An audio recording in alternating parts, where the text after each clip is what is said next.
Ready? Hit it. All right, in your notes, week 6 in computer concepts. Yes, you should be taking notes. Otherwise, you're going to have to rewatch this again, right? So come to me. So hello, everyone. And let's just show them and wave to everybody. Do it, Rachel. Wave to everybody online. Hi. Have you missed us? Have you missed us? Have they missed us? I don't know. A couple weeks you've had lectures from other people, right? And mostly Malin.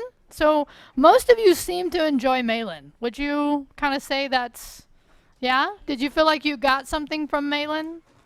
Yeah, if you paid attention, you did, okay? So hopefully your notes reflect your level of attention. So here's what we're going to talk about. We're going to give you a preview of what's heading at you, and then we're going to watch a video, and then I'm going to show you your little exercise that you're going to do for your classwork for this week. So in your notes, actually I think it's week 6. Let me actually make sure of this. In week 6, and how do I make sure? I go to calendar, like you all are used to, right? And in calendar, I think it's at the end of week 6. So put it in your notes. You have your first lab test, okay? So here's, it's actually in week 6 at the end. So my slide here is wrong. It's not week 5. So in week 6, you're going to actually have to use Microsoft Word, okay? So how many of you realize you've been using a simulation software? Yeah. And I'm actually going to give you a word that will kind of depict simulation, what that means in more detail in a minute.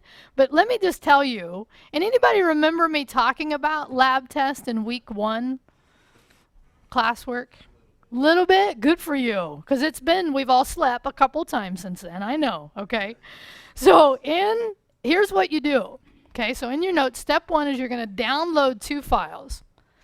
Maybe more. Let's just do it. So we're going to download some files. Yeah, in this case, it's 2. And how many of you have heard of a zip file? Yeah, so if you've heard of zip files, this is pretty common. Good job switching, Rachel, right? So when I open up a zip file, it shows me the contents of that zip file, and then what I would do is extract all. And you want to do this. You want to do the extract all, and it'll have a directory called starting material.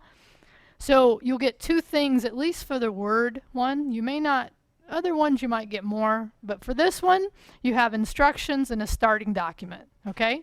So you'll open up instructions, and by the way, you need actually Microsoft Office 2013 to do this. Anybody remember the cool thing about that for this class? You can get it for free. Log on to your campus email account, go to Office 365 and get it for free. So I recommend if you haven't done that, please do that, okay? So you'll follow all these steps. There'll be 18 steps, shouldn't be that bad. And then when you're done, you'll follow the steps and you'll apply the steps to the other document. So he'll be your starting document. And let's just kind of do this. Let's do view and make this 100%. So you'll do all the steps to this document, and then when you're done, you'll put this document back up into my IT lab. Okay? So step 1, download. Step 2, do the steps. Step 3, do what? Upload. Now I do give you multiple attempts at this so that if you get something wrong, it'll tell you and you can go in and fix it. I think I give 3 attempts. So in this case, some instructors that teach CIT-15 use this as an actual in-class. You can't have any notes or anything else open. You know, I'm kind of not into that whole thing. I'm more of and I want you to put this in your notes, a time on task. If I could characterize my class in any particular way, very nice, I would call it time on task. Because I think the more time you spend with this stuff in a meaningful way, the more you get from it. So this is what week? This is the end of week 6. You will have your first lab test, and I do this in quotes, right? Because you can go, you know. And by the way, how would you, if you were stuck on a step, what would you do? You could ask people in Hangout. You could research it, right? You could go back and look at your old assessments. Everything that's in that lab test you will have covered in the My IT Lab stuff. Okay, any questions about that? I will give you a warning here, and not that any of you would, but you do not want to get a file from somebody else because the system knows that. It actually has a little tracking feature in it. I've only had it happen once where somebody gave a file to somebody else and the system said, oh, That file's been here before. You guys know what I'm talking about? You're acting all innocent. Yeah, so don't get files from other people. It's just not good karma, okay? And again, time on task, right? So, the next topic, let's leave this. Let me leave it. There we go. So the next topic I want to talk about here is this seems to be still a little bit of a mystery, right? So let's just talk about it. From now on, you use for classwork one Google Doc, right? Right, I'm looking around hoping you get this. You use one Google Doc, and how do you organize it? Very nice, Jake. Most recent on top.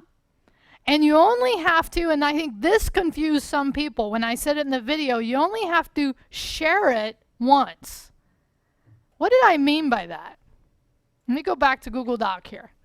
Because once you share it with your email, as long as you're logged on, then you can always access it. Very nice. Somebody's phone's coming on. So what I meant by that, right, was in here, you only have to share it with me once. Now, in this case, it's not showing up, but once you share it with me once, you will see me listed. You no longer have to share it with me. But you do have to do what? Yeah, post it in Blackboard. This URL is what you post from here on out. Some people online and some people in here got confused by that, right? So in your notes, you only have to change the sharing options once. You share the link every week in Classwork. We clear? Questions? No? Okay, yeah. You won't get it. Okay, so let's actually do it. Okay, so thank you for saying that. So in this case, once, how do you know you've shared it with me? Is you will see me listed here, right? You only have to do this piece right here, and since you've asked, let's just do it. Sharing it with myself is a little weird, right? And even the first time you've done this, and again, you only have to do it once, right? You don't even have to notify me via email. You can just say, okay, I'm sharing it with her, and by the way, you always give me edit. Click OK, and it's going to say, are you sure you want? I'm like, yeah, I do, right? And now it's shared with me. That's, and this actually is a term you're going to hear. You guys all right over there? You all right? Brandy, you all right? Yeah, good? Turn your monitor. It's just hard not to be on there, okay? So once you've done that, all you have to do is now copy the link, copy this, and in Blackboard, where do you put it? Classwork, and then you go into that item, you create, like my notes, and then give me that link, okay? Now, very good. Okay, so in that case, Classwork is only shared between you and I, right? Hands-on is shared how? With everyone. Okay, so this term is called permissions. Did I say that before? Okay, so in your notes, permissions is actually the word we use when you're talking about networks.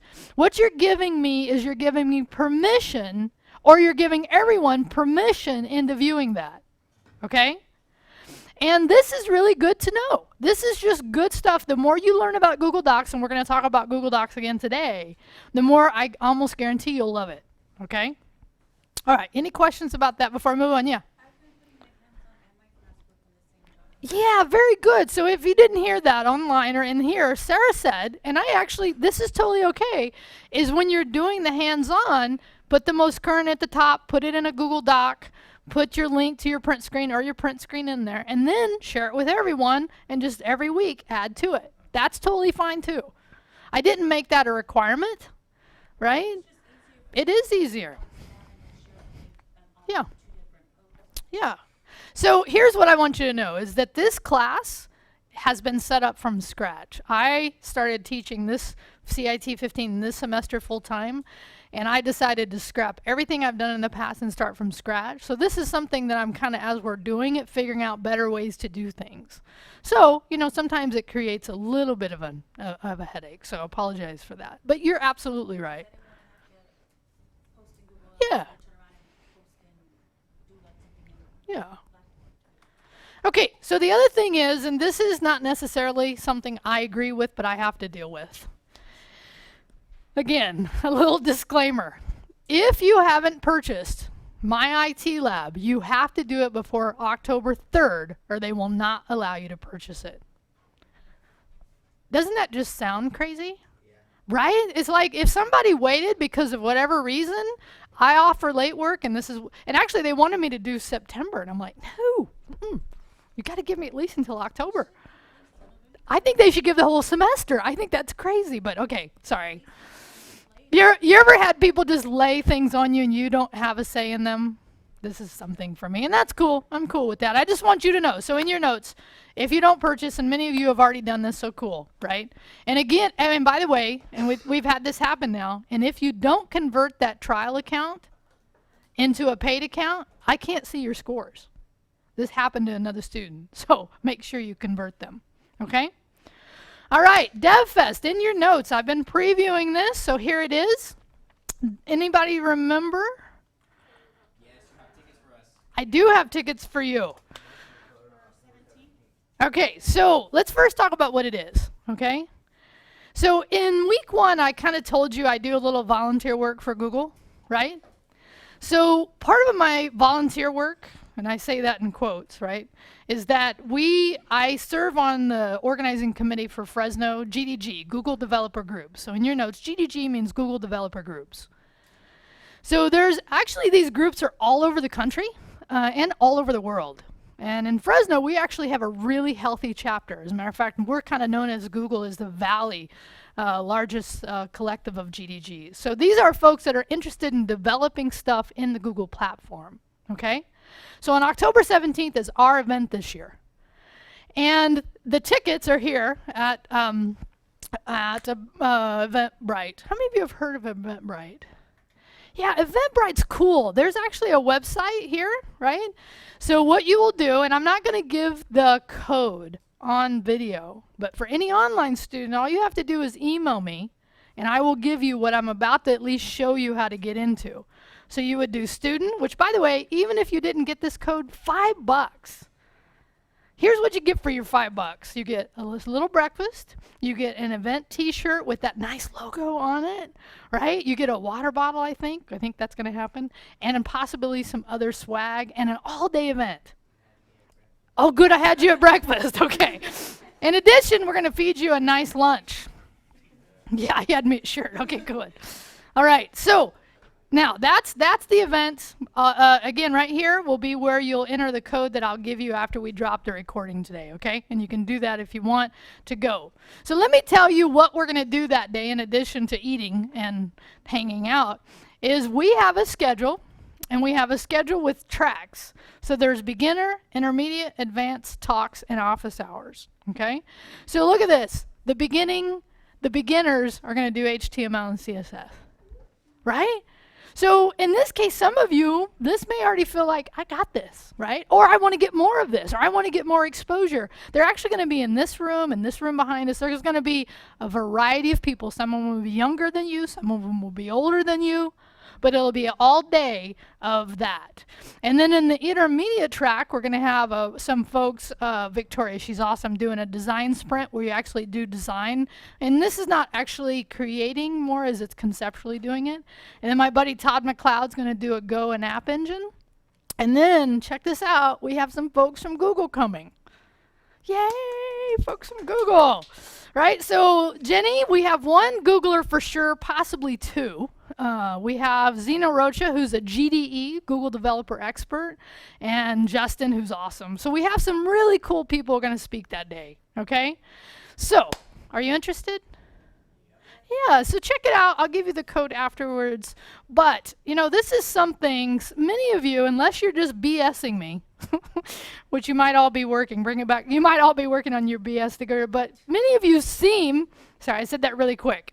Some of you may be working on your BS degree, but based on your feedback, you seem to be liking this coding experience, okay?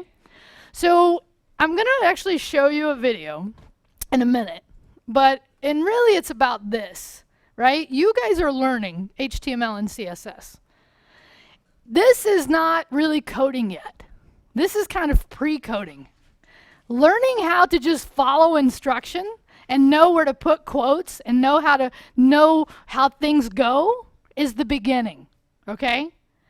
Where we will end up is doing JavaScript on top of this. So here's how you kind of think about this.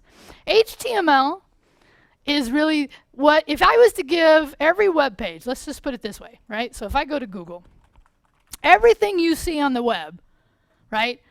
A web page is built on 3 basic technologies: HTML, CSS, and JavaScript, okay?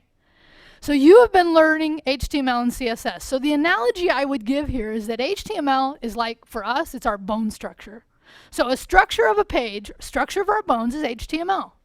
The clothes that we wear is CSS. So we give our bones a structure, a look, right? So now, those are the 2 technologies you're already learning. The third one is an actual programming language called JavaScript. And the analogy I would give there is JavaScript is really that thing that gives you ability, right?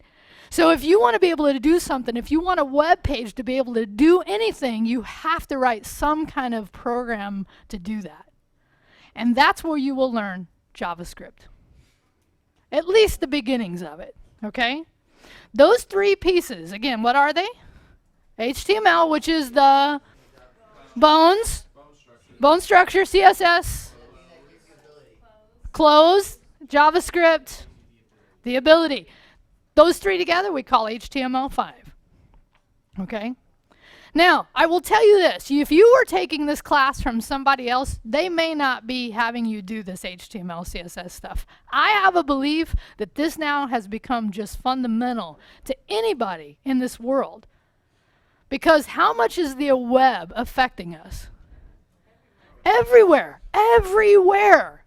Okay? So again, somebody else's class, they may not be doing this. I have a belief, and because I have a certain amount of freedom on what I get to teach, this is what I include. I have to teach my IT lab. I don't have a choice. Okay? I have to give you chapter quizzes. I don't have a choice on those things. But the other stuff, I get to choose what we do. And this is the stuff that I get excited about, because to me, you're going to walk away with some great skill. The one thing I read, and I think it was you that posted it, I don't want to point you out, but you said something that really impressed me, was that doing this coding helped you focus. And that's actually, there's a lot of science behind this. Okay? So what we're going to do is we're going to actually watch a video about code. So in your notes, we're going to drop the video. We'll pick it back up on the other side. And it's called What Most Students Don't Teach. What most schools don't teach. Okay? So we'll be back on the flip side to talk some more about some other stuff, and Rachel will drop for us.